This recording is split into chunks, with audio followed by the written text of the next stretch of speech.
I think it goes without saying that one of the best things that we've seen since Triple H has taken over from Vince McMahon, because we all know that Vince McMahon is still in charge. I mean, give me a break.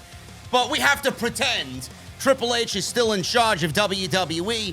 One of the best things that Triple H has really gone out there and changed for the better was the perception of the mid-card championships, the secondary titles, the Intercontinental title, and the United States title. He took the Intercontinental title, he put it on somebody that he absolutely believed could be the next greatest villain in WWE, and that is Gunther. Gunther and the creator for Gunther and the rise of Gunther has been one of Triple H's, if not the best Triple H creative decision since he became Chief Content Officer. Now, while Imperium isn't as strong as they should be, Gunther is strong enough to make the group that strong on WWE television, and the perception of them right now is that they're one of the top acts in WWE.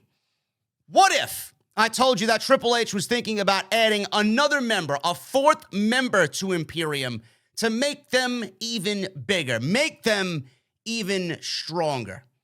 Well, Imperium made their debut on Monday Night Raw. They started mixing it up with Paul Heyman. They got right involved with the main event scene on Monday Night Raw. This was the debut, the Raw debut per se, of Gunther on Monday night. We all know Gunther is a favorite of Triple H's, and that will continue. The Wrestling Insider account, Boozer Wrestling on Twitter. He's been very accurate as of late, making me wonder who he is.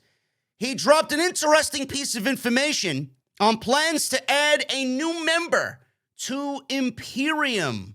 Boozer stated that Ilya Dragunov is being eyed to join Imperium later this year. Now, Dragunov was not called up in the WWE draft after many had requested he should be. I mean, let's be real. He does not belong on NXT. He absolutely deserves to be mixing it up for an Intercontinental title. But Boozer did not give a timeline on when this could happen. It is also worth reminding everyone that plans can obviously change and things could be moved up or delayed for a number of reasons within WWE. Dragunov is right now on NXT. He's on Tuesday night. He's a former NXT United Kingdom champion. He's one of the best wrestlers, if not in the entire WWE, in the world. And Dragunov and Walter, a.k.a. Gunther, have quite the history on NXT UK. The match between those two, where Dragunov was the one to finally slay the beast, slay the dragon in Walter on NXT. He was the one who defeated Gunther for the NXT United Kingdom Championship and ended his near 800-day reign as champion. This is a great move, man. I was, my eyes got wide, my ears perked when I read this. Now, I know a lot of people are like, well, Dragunov should be on his own. Or Dragunov and Gunther would be better enemies than they would be allies. But the thing is, a story has to start somewhere. A story has to, have its beginning and then middle and then end. This is Dragunov, who a lot of people don't really know on NXT. This would be his introduction to the main roster. We could sit there and we can praise all the greatness he did on NXT and on NXT UK, and the matches with Gunther were 5-star classics. The reality of the situation is you and I remember it, but the majority of the people do not. So to start his journey all over again, and they already have quite the history with each other, why not pair them together? He would fit like a glove in Imperium. That's not even the problem. Put him in Imperium and then have him basically over time start to become weary of Gunther. And then before you know it, instead of allies, they are enemies. Walter's over, Imperium's over, they garner a lot of heat, and this is what you do. You take somebody with a relatively unknown history, put them on the main roster, you pair them with people who have been dominating the main roster scene since they were introduced, and it's going to bounce off of Ilya Dragunov. It's going to be great. They're doing the same thing with J.D. McDonough. He's going to be in Judgment Day. Look at Judgment Day's heat. Look at how popular Judgment Day is. You put J.D. McDonough in Judgment Day, he's going to fit in, and people are going to accept him. The main roster audience is going to accept him. The main roster audience is going to accept Ilya Dragunov. I think this is a great move. I can't wait to see how this plays out, if it plays out. And I hope that this rumor is fact. I hope this is true. Ilya Dragunov deserves to be on the main roster. He's a world championship caliber performer. And I hope this goes and happens. I really do. I think that's a great move. And I'm very much looking forward to Ilya joining Gunther, potentially, on the main roster in Imperium. Speaking of heels, I have long stated that Bianca Belair needs to be a heel. I think a heel turn would be great for Bianca Belair. Now, we know why they don't do that. We know why WWE doesn't do that. She's very marketable. She's a PR dream. The little kids, the whole narrative about Bianca Belair. I get it. But I can sit there and tell you, yeah, that's great, but she's boring. And she's stale. And it's just the same shit every fucking week, every single month. It's gotten to a point where it needs a change. Now, we may be in for that change. Supposedly, there's a major heel turn expected later this year with Bianca Belair and Montez Ford. This also perked my ears.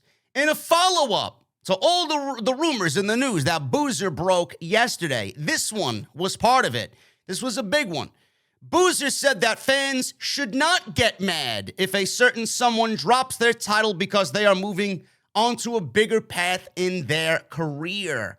One of Boozer's followers asked if Bianca Belair could be losing her title, and Boozer responded that Belair and the Street Profits have a heel turn in the works, but not yet. No definitive date was given on this, but Boozer added that she can see it happening at SummerSlam. Now, Belair is feuding right now with Damage Control, EO, I think. She's got a match with Asuka.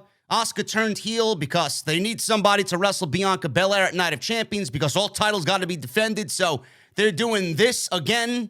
After a draft, we got the same match happening that we saw at WrestleMania, man. We got a draft, and we got the same shit happening that we got before WrestleMania after the WWE draft. That's a real great one there, Vince. Holy shit. Asuka and Bianca Belair, nobody gives a shit. Nobody cares. As little heat as possible for this match. They're wrestling at Night of Champions. The match is not official yet, but after Asuka spit green mist in Belair's face last week, the match is expected to be added, obviously, within the next 10 days or so, because we have a pay-per-view coming up very soon. Belair is one of the names elevated to the top of the card and is a favorite by WWE management, but it looks like a major heel turn could be in her future with Montez, and I hope Angelo Dawkins is a part of that. Triple H loves the little factions there, man. I'd love to see a little faction there with the Street Profits and Bianca Belair all going heel. They're all boring. I think they need something to change, and I think a heel turn could be just that. Everybody says Montez has got breakout performance, breakout potential. I don't want to leave Angelo Dawkins out in the cold. You're going to push Montez as a singles guy. Obviously, I think a Montez-Bianca heel pairing would be fucking great. I think that would be very good stuff. But you can't leave Angelo Dawkins out in the cold either. I would keep them as a tag team. I'd let them do their heel thing as a tag team because all we've ever seen from them is babyface Street Profits. So you want to turn them all heel and do their own thing? Sure. So there's no reason why Montez can't be in a tag team but also be a singles guy as well. You could build his singles run in a tag team. Angelo Dawkins, great. Don't get me wrong. He's worked his ass off, but I just don't see him as a singles guy, especially not next to Montez Ford. So whatever the case may be, they're all boring. They all need something to change. A heel turn may just be that, so we'll see what happens with that news. I got excited about that one as well, and I think that could benefit all three on WWE programming. We'll end with this one. A surprising title change is set to happen at Night of Champions. Which title change is going to happen? It's a Night of Champions. It's a Night of Champions. So we might see a title change soon as Night of Champions. Boozer Wrestling. It seems like the whole fucking internet, everybody's news is coming from Boozer. The Internet Wrestling Insider, Boozer, incredibly accurate, hinted that someone could be dropping their title and then moving on to a bigger path in his career. Now, I said this before in the last story. It was not said which title this would be for. There are more matches that have yet to be announced, but here is the card. So I want you guys, based off what I'm about to read to you, to think about, well, where's the title change coming from? Seth Rollins versus AJ Styles, World Heavyweight Championship. It's not going to be a title change. We're going to crown a champion. So that's not the match where it's going to take place. Cody Rhodes versus Brock Lesnar, not a championship match, but it's on Night of Champions. We got the Intercontinental Championship, Gunther versus Mustafa Ali. Gunther ain't losing the Intercontinental title, so that one could be erased. Trish Stratus versus Becky Lynch. That's set to be announced on Monday Night Raw with a contract signing. That's not for a championship. We got Rhea Ripley versus Natalya for the SmackDown Women's Championship, which is on Raw, by the way. We know Natalya's not beating Rhea Ripley. Give me a break. That's not happening.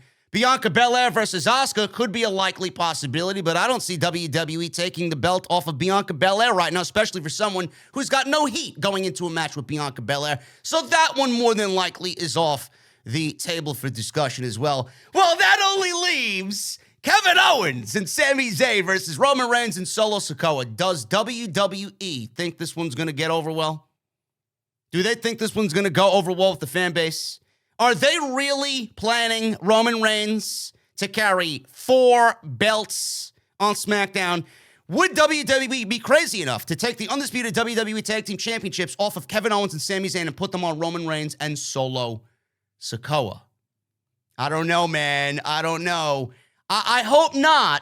I'm banking on Sami and KO going to Saudi Arabia. This would be Sami's first. This is not KO's first. I think he did one of them. I'm not sure. He might have been in the greatest Royal Rumble. I'm not really sure. But this would be Sami's first time out there. You're going to have him go out there and lose in his first Saudi Arabian PLE, right? I don't know if that's really a good look there by WWE. And they really haven't done much of anything with the tag team titles. They had this beautiful story. It culminated at WrestleMania, and they've done nothing after the fact. So why would you take them off of Sami and KO so soon when they've done nothing with those championships? There's so many teams, so much more they could do with those tag team titles on Sami Zayn and Kevin Owens, all to put them on Roman and Solo. Well, whatever the case may be, I'm hoping that Sami and KO win, and it's because of the Usos' interference. Jimmy and Jay, they do something that they think is going to try and help Roman and Solo, but it ends up backfiring, and then they lose, and Solo eats the pin because we know Roman's not going to eat the pin. Something along those lines. I don't want to see the Bloodline carry more titles. I don't. I don't want to see that happen to Sami and KO. But Roman doesn't need any more titles to tell the story about him and his dislike now for the Usos and his disappointment in the Usos. He doesn't need the tag team titles. Boy, WWE, man, it would honestly be, well, if he can't have that new belt, I'm going to give him these 2 other belts, pal. 2 is better than 1, pal. That's the way I see it. I mean, that's ridiculous. That is ridiculous. I don't see any more being added to the show outside of Rhea Ripley and Natalya and Asuka versus Bianca, but I don't expect title changes in those matches. But this one, what other match could there be a title change in? Let me know what you guys think. Is WWE crazy enough to put the titles on Roman and Solo and make it Roman 4 belts at Night of Champions? I mean, it is 1,000 days, man. He ain't defending his other belts, so why not crown him as a new champion on 1,000 days? Give me a break. Anyway, guys, I appreciate you very much.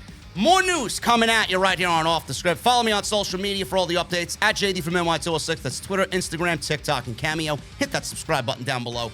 Turn on the bell for notifications. Go check out the other videos on the homepage. Plenty of it. It's going to be a busy, busy week.